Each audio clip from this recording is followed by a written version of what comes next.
Olá, seja bem-vindo ao Salto para o Futuro. Hoje, no primeiro programa da série Gestão Democrática da Educação, vamos discutir o princípio constitucional da gestão democrática do ensino público.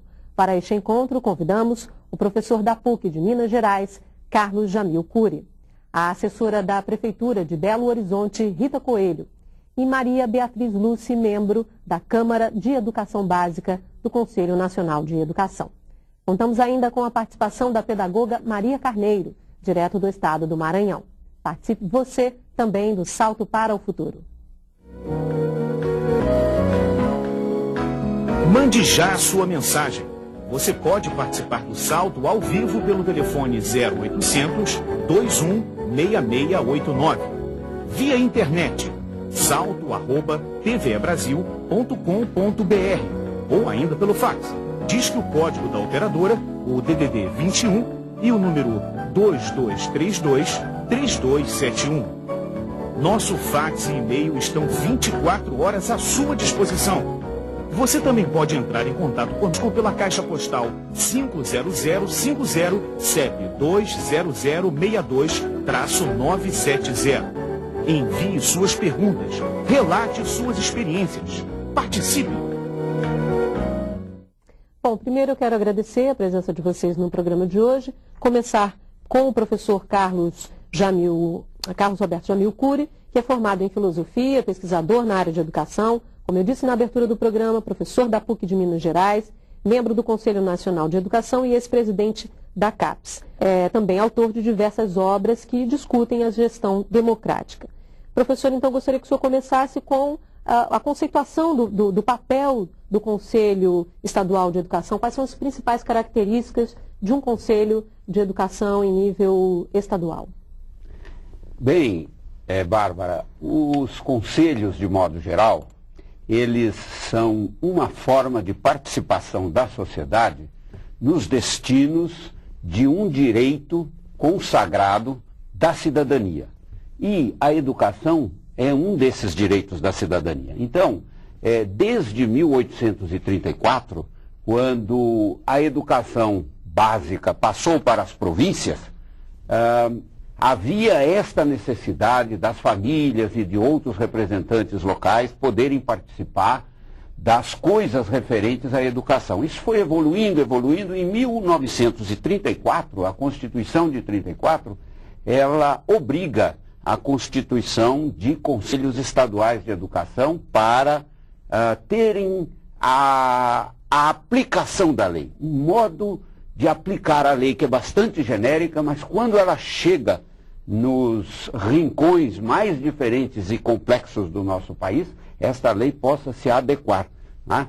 Então, esta exigência ela se faz de novo em 1946, depois em 1971 e agora, né, nós estamos com uma legislação que abre esta perspectiva, mas ao mesmo tempo as leis estaduais de todos os estados colocam a necessidade de um Conselho Estadual de Educação com funções de interpretar e, sobretudo, aplicar a lei aos diversos campos específicos da nossa realidade.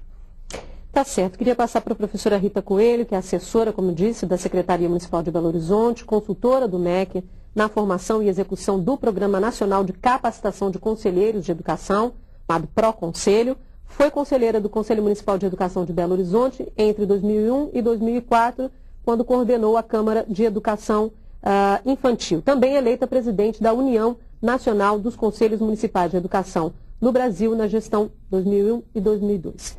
Então, a mesma questão para a senhora, só que agora no âmbito municipal. Qual é o papel do Conselho Municipal de Educação? Quais são as principais características desse conselho?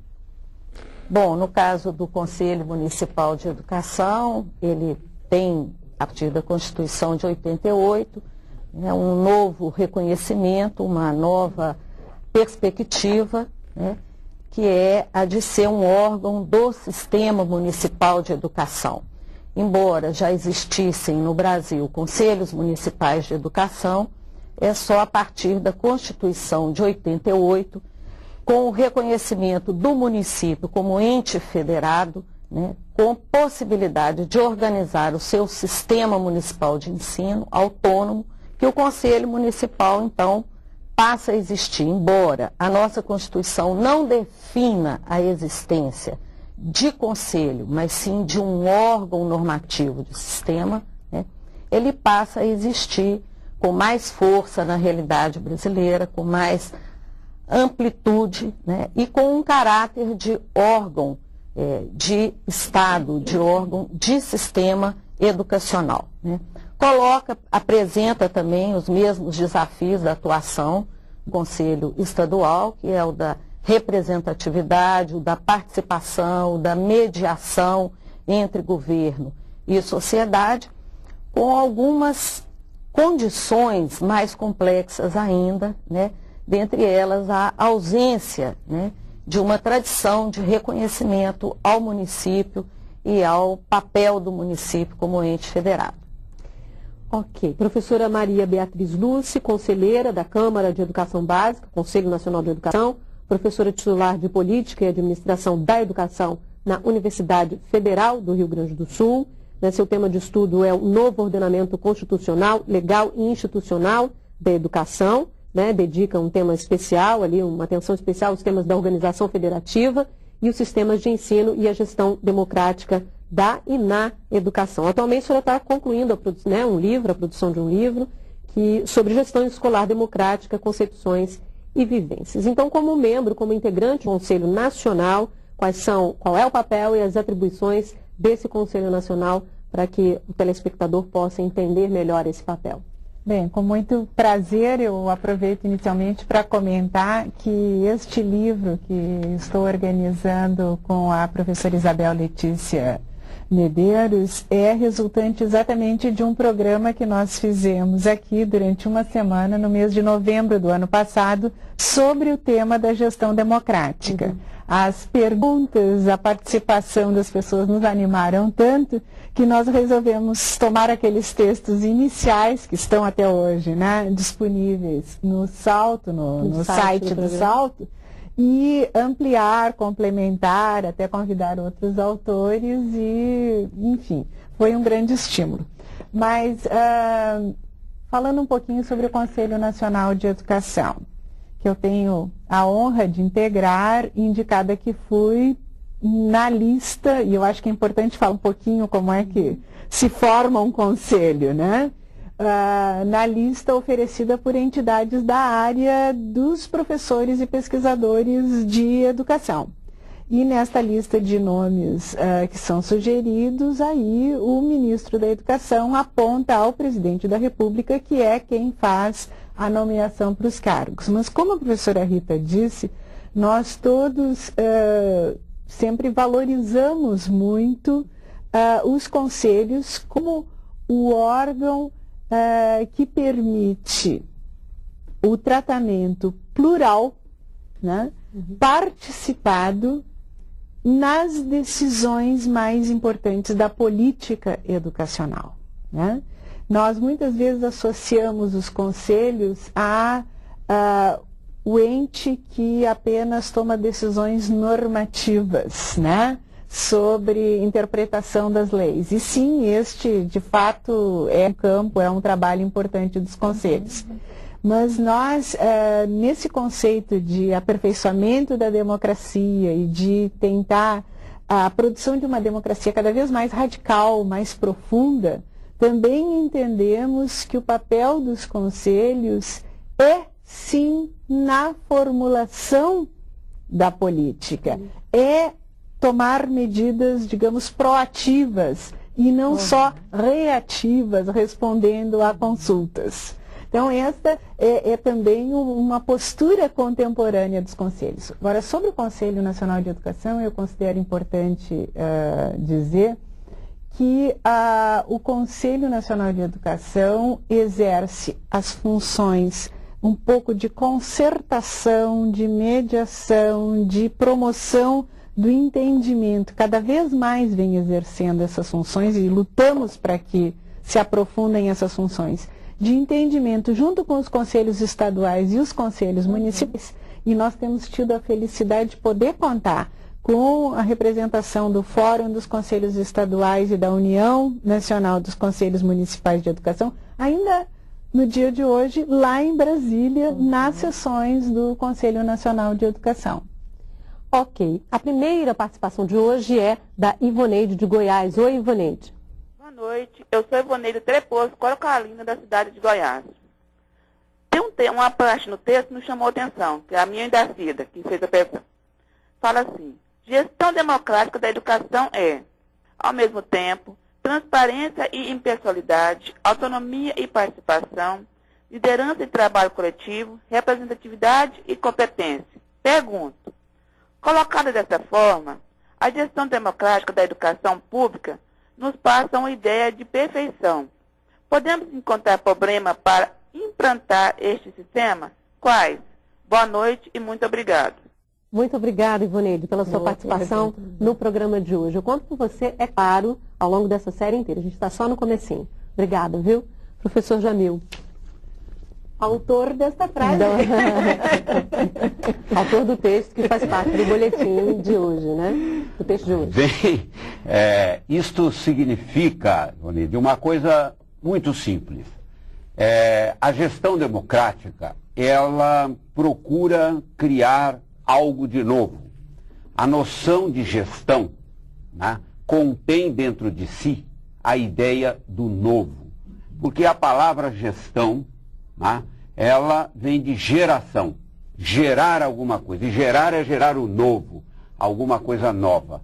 E na nossa tradição geral, não só da composição de conselhos, mas na tradição do nosso país, nós temos um pouco um lado paternalista, um certo lado autoritário, que nós vimos nas ditaduras, etc. Então, os conselhos agora, pede-se deles justamente essa tríplice dimensão.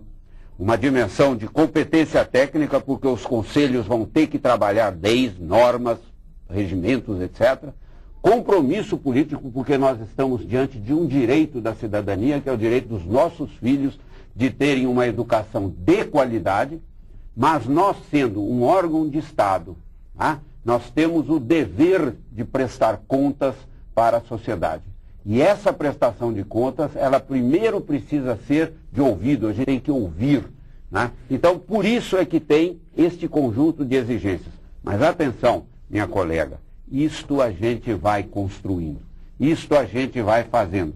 Então, não significa uma perfeição, significa você ter um horizonte diante de si e você vai buscando chegar perto dele. Eu quero fazer a pergunta aqui, pois não.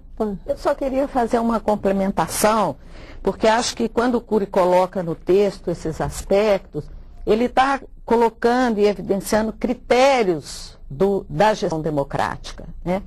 E acho que a pergunta talvez coloque um pouco a perspectiva de processo. Quer dizer, a forma que esses critérios, que são imprescindíveis para a gestão democrática, se articulam numa realidade concreta, seja de um sistema municipal, seja da prática de um conselho, é uma forma mediada pelo conflito. Então, né? Deixa eu aproveitar então a pergunta da Irailde, porque vai nesse caminho. Sabendo que a gestão democrática está voltada para um processo de decisão baseado na participação e na deliberação pública, o que é preciso ser feito para que essa mesma gestão seja mais autônoma e participativa na comunidade? Então, eu acho que aqui é o como, né? De que maneira essa articulação se dá com essa comunidade, e esse processo realmente acontece, de fato, uma gestão democrática num ambiente escolar ou em diferentes níveis, estadual, municipal ou nacional. E aí? Eu acho que o como, né, está sinalizado um pouco nos critérios que estão apontados claramente aí na discussão que o Cury fez, né? Mas também no processo de formação política, né? E no processo de diálogo democrático de determinada comunidade. Que assistem a este programa, eu quero parabenizar todos os palestrantes, professor Jamil Cury, a professora Beatriz, a professora Rita, pela riqueza de informações e de ponderações sobre esse tema tão fascinante que é a gestão democrática. E a riqueza dessas informações nos levaram aqui a refletir sobre o quanto nós já avançamos em termos do instituído rumo à gestão democrática na educação brasileira e sobre o longo caminho ainda a percorrer para que esse instituído se transforme em instituinte e nós possamos, de fato, vivenciar a gestão democrática na educação.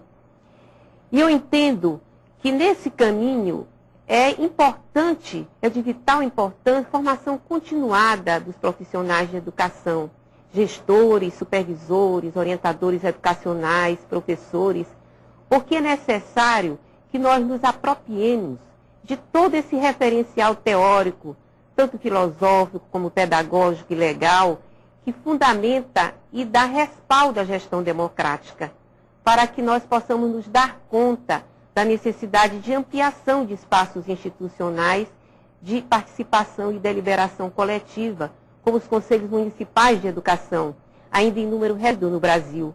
Por exemplo, no estado do Maranhão, dos 217 municípios, somente 30 possuem conselhos municipais. Os colegiados escolares também. É preciso também que a gente aprenda a participar com autonomia, que é outra ferramenta importante da gestão democrática.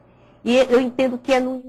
A gente teve um probleminha aí com o contato com a professora. Ela falou um ponto, professora Rita, muito importante, que é a questão da formação continuada. Essa é uma pauta, um conselho, por exemplo, um conselho municipal, por exemplo, a formação continuada faz parte dessa pauta de discussão de um conselho? Faz. No caso do Conselho Municipal de Educação, de uma forma mais restrita, porque a abrangência dele é menor. E a questão da formação, por exemplo, tem uma abrangência muito maior no Conselho Nacional e no Conselho Estadual, sobretudo a formação de professores, né? Mas eu acho que a Maria coloca essa dimensão da formação muito vinculada ao desafio da participação. Né? E aí eu acho que é uma preocupação, né, para todos os conselhos, porque é uma condição necessária, né, para participar. Para participar. Para fazer parte de um conselho, você precisaria estar preparado para essa discussão. E eu acho que no caso dos conselhos municipais de educação, isso é um grande desafio, porque eles têm um grande estímulo a existirem, né, num outro período histórico, mais recente, com uma ênfase muito grande na participação e representação e uma ênfase menor, né, nesse perfil técnico, nesse perfil de competência específica. Que competências são exigidas, então, ou são necessárias para que esse professor possa participar ativamente de um conselho municipal, por exemplo, professora Rita? Que tipo de preparo estamos falando? O preparo é, primeiro de tudo, o gosto pelo diálogo democrático, né? Mas a competência fundamental da leitura e da escrita, do conhecimento de legislação, do conhecimento de dados da realidade educacional. Isso é muito importante. Isso é indispensável. Isso é indispensável. Não se faz um bom conselheiro só com uma inserção na comunidade. Experiência de uma militância, como a gente diz, em política educacional, quer dizer, ter sido uma professora que produziu inovações, discutiu com seus colegas, trabalhou ativamente na elaboração do projeto pedagógico da escola, é uma boa credencial para uma professora se candidatar, né, a um conselho. E para os colegas pensarem nela como uma pessoa com capacidade de levar a discussão da política de educação do município. Eu sei que o professor Jamil quer comentar, mas a Maria Dolores de Minas está aguardando um tempinho, aí o senhor já comenta, ok? Oi, professora Maria Dolores de Minas Gerais. Oi, boa noite a todos. Eu gostaria de saber em que medida podemos falar em gestão democrática quando os diretores e gestores não são escolhidos por eleição direta e sim indicados pelo Poder Executivo. Boa noite, muito obrigada. Muito obrigada, professora Maria Dolores. Bom ouvir o pessoal de Minas Gerais aqui no programa, ao vivo, novamente. Obrigada. Mais um mineiro aqui no programa. Obrigada. Aí, professor Jamil, eu queria aproveitar a pergunta dela, porque tem a ver também com a pergunta da Maria José Barreto, de Bacabal do Maranhão, que disse que a escola é um espaço de construção democrática, A gestão democrática se caracteriza por uma autoridade compartilhada, mas como manter essa democracia quando há gestores que se pautam por uma relação autoritária? Temos aí na pergunta duas questões, que uma é o gestor indicado pelo Poder Executivo e um gestor com uma postura autoritária, e não de compartilhar as decisões. Como o senhor vê isso? Veja, Maria Dolores, eu volto àquela noção inicial de gestão. Né? A gestão, tal como ela está no espírito da Constituição de 88, na Constituição Estadual de Minas Gerais, é produzir algo novo. E o que era novo em 88 e 89? Era não ser tecnocrata, era não ser autoritário e era não ser uma extensão, um braço na escola do governo. Um diretor, ele não se ocupa do governo. Ele não responde a um governo, ele responde a um direito da cidadania. E é o direito da cidadania dos nossos filhos. Portanto, a gestão democrática, ela tem a construção de uma cultura nova. E essa cultura nova é justamente a cultura de buscar uma nova legitimidade, um novo diálogo, um novo saber ouvir e, sobretudo, um novo saber comunicar-se. Porque um diretor não é dono de comandos, ele é sujeito de comunicação. E você, Dolores, e todos nós, professores, nós somos também sujeitos de diálogos. Portanto, nós também sujeitos de comunicação. De sorte que o comando, simplesmente a ordem vertical que vem de cima para baixo, isso não é uma gestão democrática. Agora, o fato é que em alguns estados o diretor não é propriamente um cargo, então ele ocupa uma função. E neste caso depende de cada Constituição estadual como é que isso está acertado. De qualquer, ninguém aprende a ser diretor como braço do governo. Ele só aprende através do diálogo. Ok, depois do intervalo vamos falar sobre os principais momentos da história da educação no Brasil e abordar o fortalecimento da concepção de democracia nas escolas. É o que vamos ver no próximo bloco. Até já.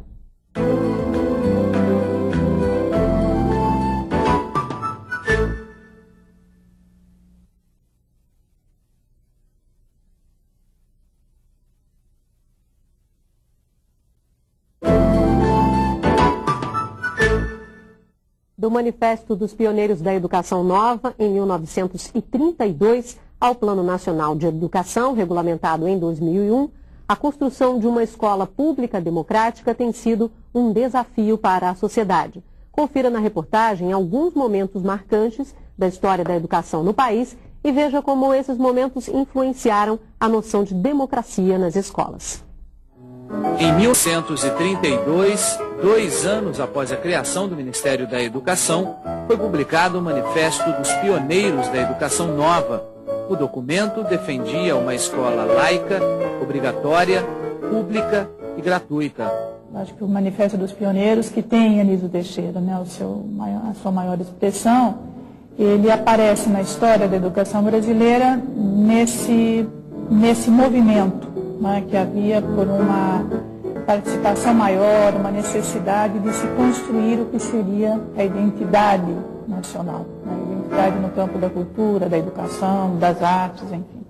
A professora Helena Freitas conta que após o Manifesto de 32, surgem os sistemas federal e estadual de ensino. É quando aparecem também os conselhos de educação. São esses conselhos de educação que vão lidar num movimento contraditório na sociedade, né? Que é o movimento de se constituírem como instrumentos, mecanismos de uma maior participação dos diferentes segmentos da sociedade, né, representativos da sociedade, e que também cumpriam e cumprem até hoje um papel de assessores dos governos.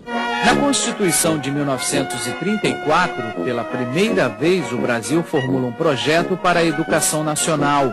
Até então, as iniciativas tinham sido no âmbito dos estados. Nos 80, surgem movimentos como o Fórum Nacional em Defesa da Escola Pública, que estiveram presentes nas discussões da Assembleia Constituinte de 1987. Nessa época, a professora Helena Freitas, que hoje é diretora pedagógica da Secretaria de Educação de Campinas, em São Paulo, participou da luta organizada como presidente da Associação de Docentes da Universidade de Campinas. Na verdade, na Constituinte de 88, a atuação do Fórum foi bastante significativa, mas nós perdemos questões importantes ali. Por exemplo, a exclusividade de verbas públicas para a educação pública. A Constituição de 1988 dá aos municípios brasileiros a condição de entes federativos. A partir daí, os conselhos municipais de educação assumem características mais próximas da representação popular. Com a entrada em vigor da Lei de Diretrizes e Bases da Educação em 1996, surge então a necessidade de criar um Plano Nacional de Educação que tivesse força de lei. Esse movimento que acontece a partir da LDB, 96, 98, 99, ele expressa esse embate, que se dava entre uma concepção governamental do Estado brasileiro, eu diria mais do governo brasileiro, do aparato do Estado, e o movimento dos educadores, que é o Plano Nacional de Educação da Sociedade Brasileira. Em 2001, o Plano Nacional de Ação é sancionado. Ele estabelece metas e objetivos até 2011 e propõe a criação de planos estaduais e municipais.